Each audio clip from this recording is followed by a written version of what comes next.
Hi there, my name is Ron Rogers, and this presentation is titled Deadly Air, Air Canada Flight 621 on July 5th, 1970.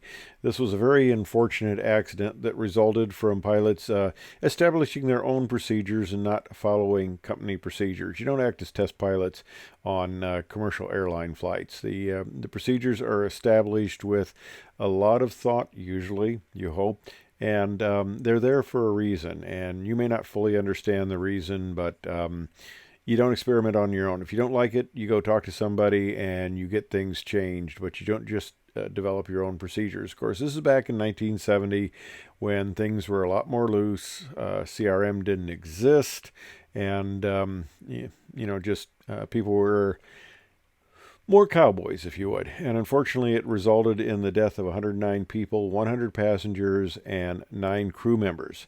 Now, this was a DC-8 60. The Dash 60 is 36.7 feet longer than the original DC-8s, the Dash 10 to the Dash 50s. And this was actually a virtually brand new aircraft when it was delivered to Air Canada. It had 453 hours on it, and it had only accumulated 3 months of flight time before it was delivered. Now, this whole question resolved around when do we arm the ground spoilers. The crew did not like the procedure where you armed them on final approach, as specified by the checklist. They thought that it could lead to an inadvertent spoiler deployment. So they decided what they were going to do is they were going to directly deploy them once they were on the ground. The co-pilot preferred arming them in the landing flare. The captain liked it when they were on the ground. Now let's talk about these spoilers. You have two types of basic spoilers. You have flight spoilers, they're shown in the brown, and then you have the ground spoilers shown there in the blue color. And typically, you'll put the ground spoilers on the inboard section of the wing, and the flight spoilers will be more outboard. You also use flight spoilers symmetrically for killing lift and descending from altitude, and you also use them to enhance roll. They work very well for roll enhancement under certain conditions. And of course, you put the ailerons out at the wingtips because you want the moment arm to be the best. You get more roll control, roll force, the farther out the wing the spoilers are, and the farther out the wing the ailerons are. So that's the basic configuration. The DC-8 did not have leading edge devices. It was a nice big fat wing, but it didn't have leading edge devices.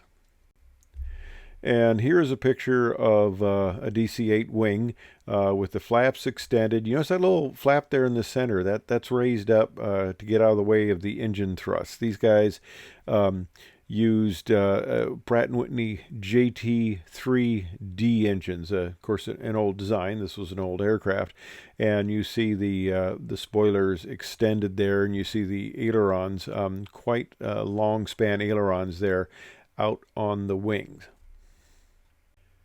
Now, the way the spoilers are made to work is you arm them, and then you get a squat switch, and when you compress the squat switch, and you typically get a wheel spin up also. It allows the ground spoilers to automatically deploy if armed, and this kills all your lift. Well, they had an agreement that when the captain was piloting the aircraft, the first officer would deploy the spoilers on the ground, and when the first officer was flying, they'd arm him in the flare. And I think, boy, that's not a good idea. I could see on the ground as being fairly safe, but coming into the flare, that's not what you want to do. So the captain's flying, and he's coming in, and he says, "All right, give them to me in the flare," which is not what he typically did. But he says, "Give them to me in the flare. I've given up," which probably means he was floating there, and that wasn't the normal routine. And 60 feet from the runway, the captain began to reduce power in preparation for flare and said, "Okay," to the first officer. Well, the first officer immediately deployed the spoilers on the flare instead of just arming him. So what he essentially did is he pulled up all the flight spoilers, and that's not good. That's going to kill your lift. And he's coming down really fast now. He's really sinking in the runway.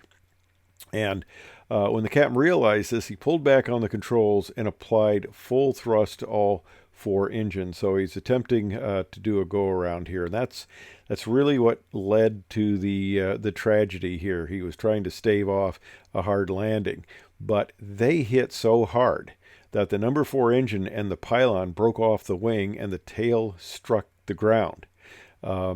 Realizing what he had done, the first officer's apologizing to the captain, but they've really got themselves into a world of hurt now. The crew managed to lift off and go around, but the lost 4th engine had torn, that's the engine farthest to the right, that engine had torn a section of the wing off, and they're trailing fuel, and this fuel ignited.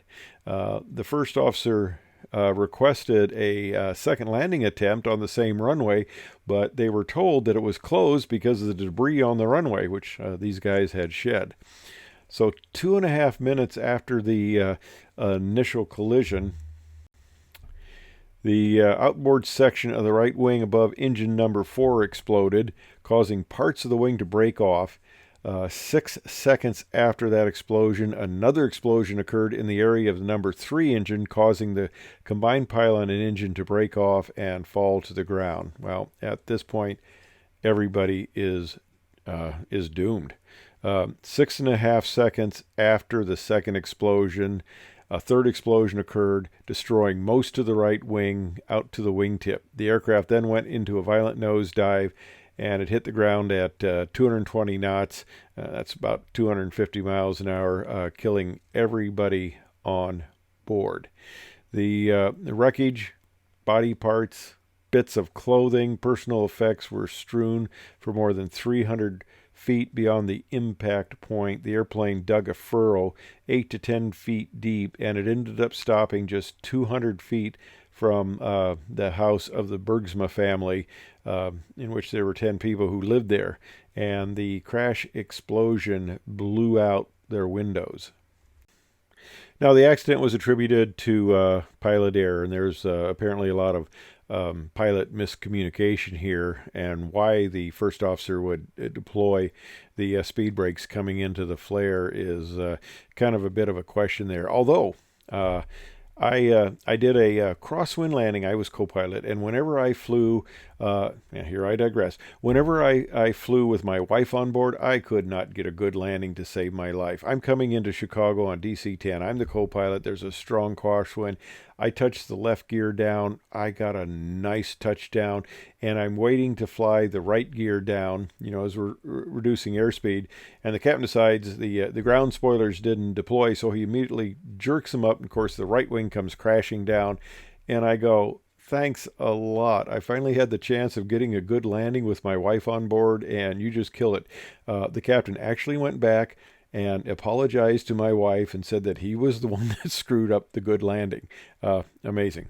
Okay, I digress. Now, as a part of the accident investigation, they recommended that the spoilers be designed in such a way you couldn't be activated while the aircraft was in flight, which doesn't make a lot of sense because you still use spoilers for killing lift on the wings to get a more rapid descent. Everybody flies airplanes knows about airliners having spoilers and using them to get down.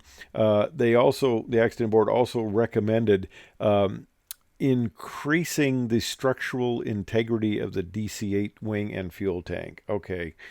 This thing was built like a tank. In fact, we had an incident at Chicago where they cleared 2 aircraft on intersecting runways for takeoff.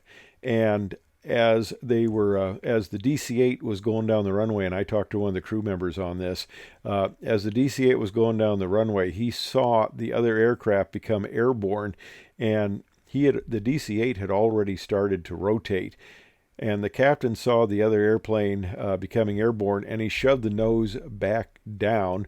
They actually flew under the aircraft. They still had enough runway left. They flew under the aircraft, and then after he had passed safely under it, he pulled back up. And the co-pilot, the guy I was talking to, he said I could just see how this was going to happen.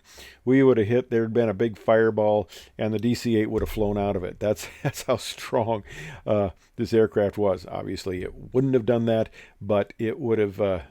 It was the impression among the pilots was that this was a strong bird, and it would have that capability. So, no, you didn't need to beef it up. That was not where the issue lied with the aircraft.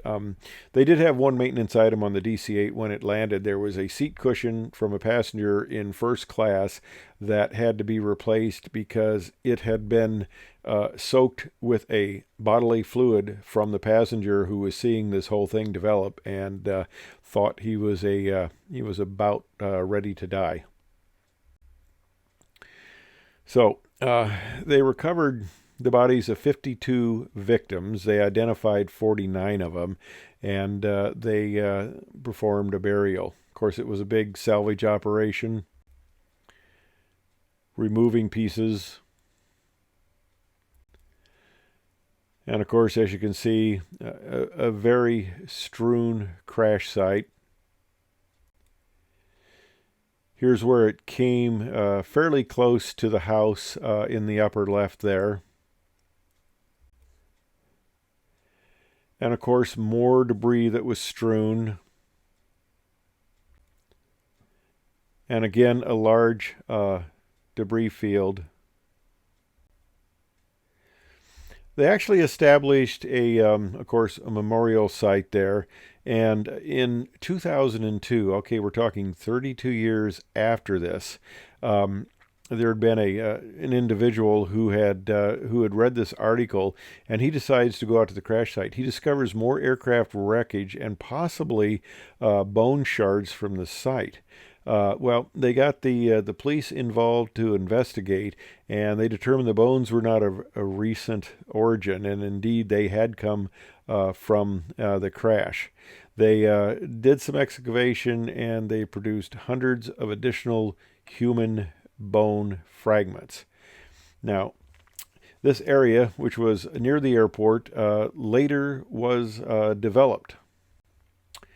And they did a lot of commercial development around the accident site. I'm not sure that's a place where I'd want to live, but when I was in the Air Force down at Randolph Air Force Base in San Antonio, we had a flight of two T-38s that took off.